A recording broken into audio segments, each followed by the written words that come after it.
রণে বনে জলে জঙ্গলে যেখানেই বিপদে পড়িবে আমাকে স্মরণ করিবে, আমি রক্ষা করিব। শ্রী শ্রী বাবা লোকনাথ ব্রহ্মচারীর বাণী স্মরণ করেই আজ গিয়েছিলাম চাকলা ধামে। অনেক বছর পর আবার বাবার ধামে আসার আমার সৌভাগ্য হলো। প্রথমেই চলে গিয়েছিলাম মন্দিরের ভিতরে পুজো দেবার জন্য। লোকনাথ বাবার আরতি দর্শনে মনটা ভরে উঠল।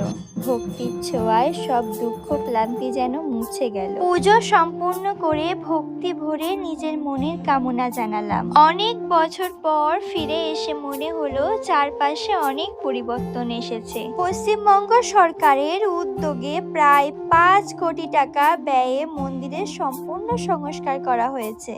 এক সুবিশাল গেস্ট হাউস, 2000-এরও বেশি ভক্ত যেন একসাথে প্রসাদ পেতে পারেন সেই উদ্দেশ্যেই এই ঘরটি করা হয়েছে। এই যে সামনে